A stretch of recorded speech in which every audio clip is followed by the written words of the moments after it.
Trump. So, in the News Center with us this afternoon as we look through all of this, Sirius XM host Reese Colbert and NewsNation political contributor Denise Gitsham. Reese, you first on what did you see as kind of the point of today, and what do you think, if anything, we learned from today?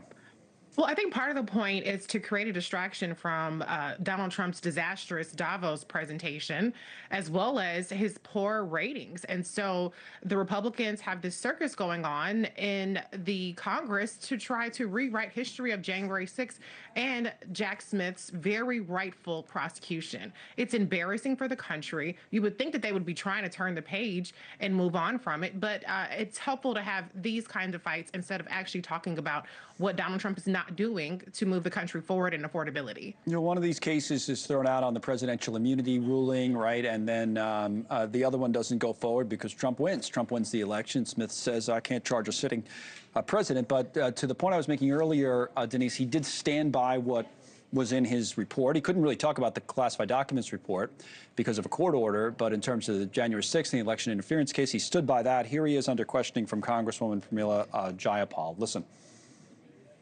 Did he spread lies and conspiracies to his followers to make them believe that the election had been illegally rigged against him? Yes.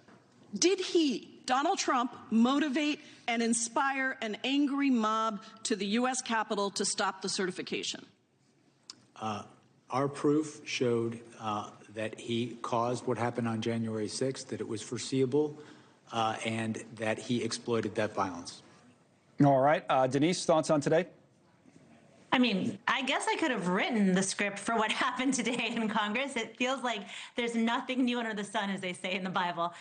No, there are no new smoking guns. Nothing was revealed today that people haven't said before.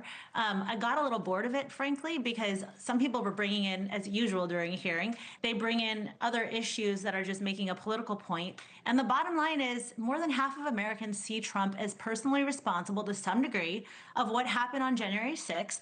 And all of that has been litigated in the courts of public opinion ad nauseum. And now, he's won an election since then. I mean, if you're a partisan person and you see things through the lens of your candidate or your party, and you refuse to just acknowledge that there was fault on a lot of sides of the aisle, I mean, nobody disagrees, hardly anyone, unless you're super partisan, believes that President Trump wasn't the focus of some sort of coordinated lawfare. At least 68% of all Americans believed at some point during the election that he was somehow targeted for being President Trump and running against Biden and Harris.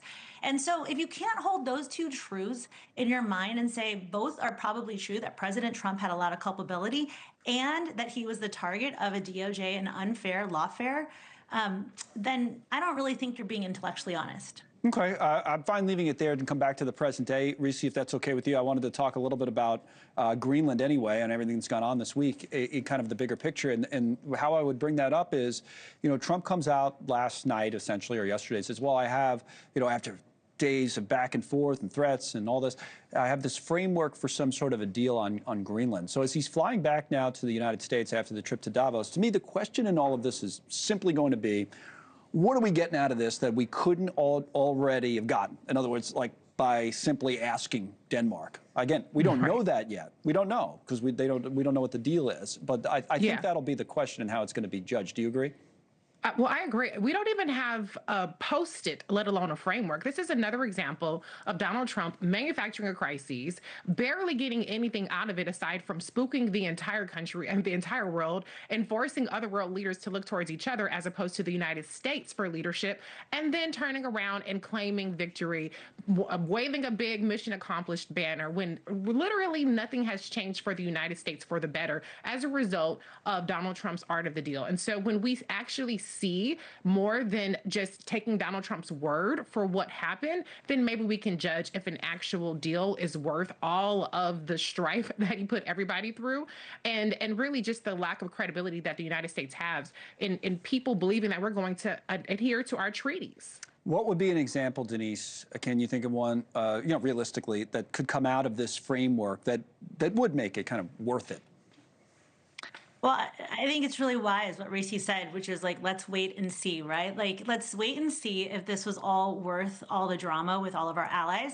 And the reality is, like, if he gets a fraction of what he got before, we're still winning as Americans. And the reality is that, look, Biden did not pursue an ongoing MOU for the U.S. to operate on Greenland. He wasn't interested, I guess. I don't know. Maybe he didn't see the importance of it from the national security perspective that everyone else seems to see. He didn't do that. He didn't secure Greenland for our national security's purposes for the future. And so President Trump had to come in and do something, and this is straight out of The Art of the Deal. He says in that book, think big and make your position look bigger than it is so that you can negotiate towards you. And if he in fact got this deal, that only matters, or that only works if you actually get something out of it. You know what I mean? Like, you could threaten and be like, oh, well, you know what, we're going to do this.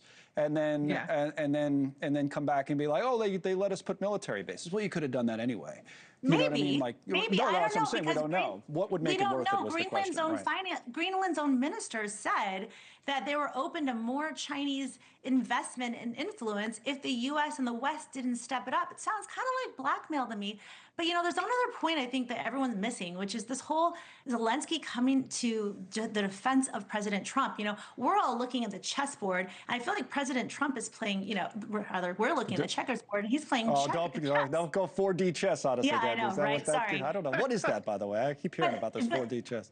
You know, it's just like if you've got Zelensky telling all the UN folks to back off and let Trump be Trump, and we've never been closer to a peace treaty, and they've made real movement forward on this huge war that's been ongoing now for almost 5 years.